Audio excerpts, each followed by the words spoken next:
Graça e paz da parte de Jesus Cristo. Estou aqui de volta com Teologia do Meu Quarto.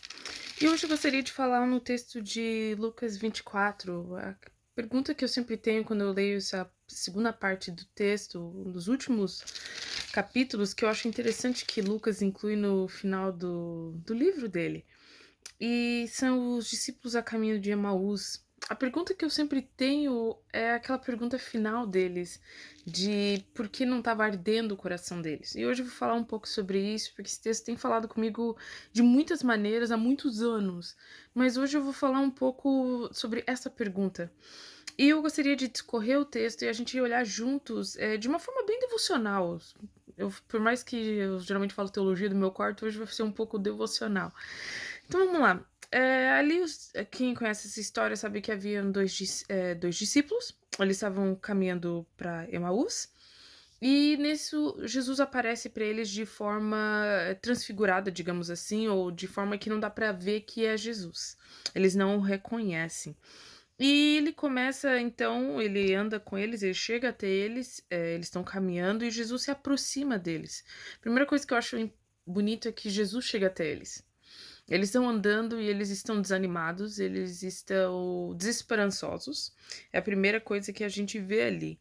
E Jesus pergunta: que é isso que vos preocupa? E de que ides tratando à medida que caminhais. E eu acho interessante que a primeira coisa que acontece com eles é a falta de esperança. Eles estão entristecidos, eles não estão crendo naquilo que está acontecendo. Isso acontece muitas vezes conosco. Nós estamos andando pela vida e nós simplesmente, no meio do caminho, a gente perde esperança. Pode ser diversos fatores aqui. Nesse caso foi porque Jesus, que era o prometido, não estava mais lá. Jesus, que eles acreditavam, não estavam com eles. E é interessante, um chamado Cleopas respondeu: És o único porventura que, tendo estado em Jerusalém, ignoras as ocorrências desses últimos dias? E quando eu leio esse texto, eu penso muito em nós. A gente acredita que tudo tá ruim.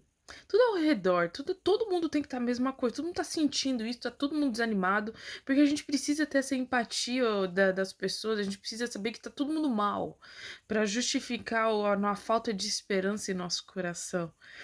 E eles continuam, eles perguntou quais? Acho Jesus engraçado. Se você não consegue ver algumas vezes as partes engraçadas, precisa reler os evangelhos à luz da época. Mas Jesus chega assim, quais? Não que seja ele, né? E explicaram, Jesus queria saber o que estava acontecendo no coração dele. E eles vão aqui, Nazareno era varão profeta. Interessante que eles não veem Jesus como Messias aqui, né? Poderoso em obras e diante de Deus e todo o povo. Eles olham para Jesus, não o Jesus como Messias, mas o Jesus como profeta. Já começa aí a nossa falta de esperança, muitas vezes é a forma errada da qual nós vemos a Cristo. A nossa falta de esperança é que nós olhamos tudo e achamos que tá tudo ruim, todo mundo tá no mesmo mal e nós também justificamos a gente tá mal porque já que tá todo mundo ruim, eu também tô. Vocês, como é que esse homem não sabe o que tá acontecendo? Esse profeta. Então já é outra coisa que eu vejo aqui que eles estavam com a visão errada de quem Jesus era. E aí eles falaram: Jesus foi crucificado. E aqui, ó, ora, 21 verso, nós esperávamos que fosse ele que havia de redimir a Israel. Essa incredulidade talvez é o centro do que está no coração deles. Não só eles não reconhecem Jesus, que muitas vezes falou que ele era o Messias para os seus, que ele teria que ser crucificado, aqui eles não conseguem ver. Eles estão olhando para o passado, eles estão olhando para aquele saudosismo, eles têm aquela esperança pequenininha. Jesus era o profeta. Quem sabe ele poderia fazer essas coisas maravilhosas de ser o Messias.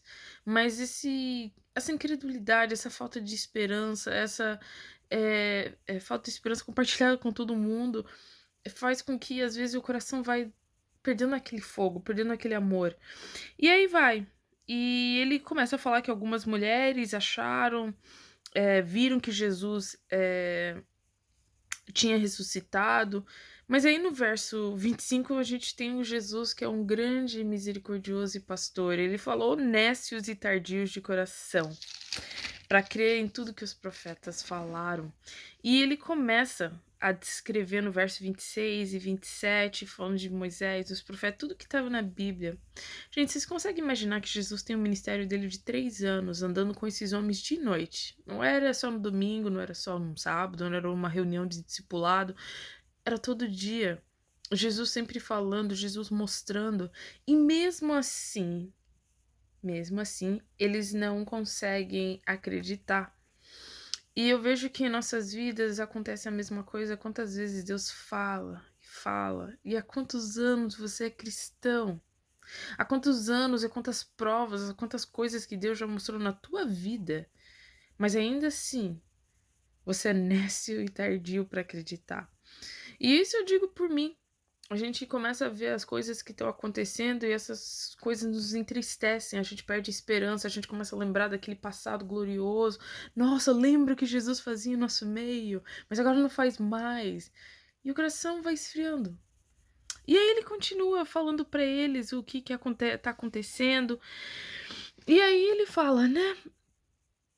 Mas o constrangendo, dizendo: Fica conosco porque é tarde, o dia já declina. E Jesus entra para ficar com eles.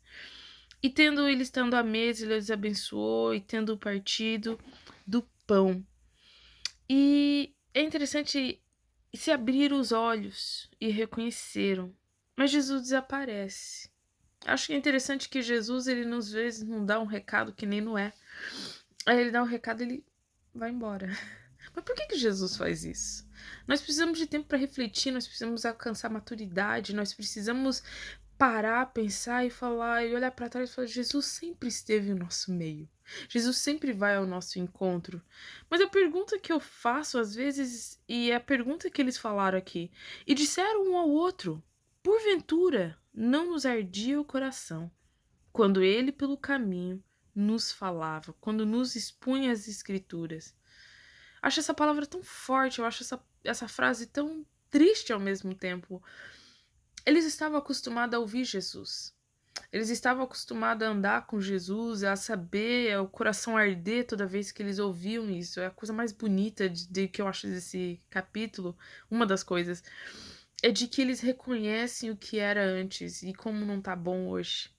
De que eles reconhecem de que alguma coisa deu errado. E Jesus sai ali, ele não sai sem deixar a presença dele. Ele sai, mas ele abençoa eles, ele parte o pão com eles, ele tem comunhão com eles. Mas ao mesmo tempo ele deixa eles refletindo. Alguma coisa está faltando. Alguma coisa que nós tínhamos lá atrás não tem mais. E por que não tem mais? Eles perderam a esperança, eles deixaram de acreditar. Eles começaram a ver e querer ir com a multidão de que muitas vezes tá tudo ruim mesmo. Todo mundo tá vendo. Olha isso aqui, as circunstâncias. As pessoas concordam comigo. Mas mesmo assim, Jesus chega e fala: tardios e nécios, tolos. O que tá acontecendo? Hoje Jesus tá olhando para você e fala assim: ô tolo, ô tola. Olha para minha escritura. Olha aquilo que eu tô falando. Olha como eu chego diante de você. E muitas vezes quando a gente faz essa volta, esse caminho de volta, o nosso coração não arde. Nosso coração tá tão frio que a gente não tá reconhecendo nem Jesus quando ele tá no nosso meio. E hoje a minha oração e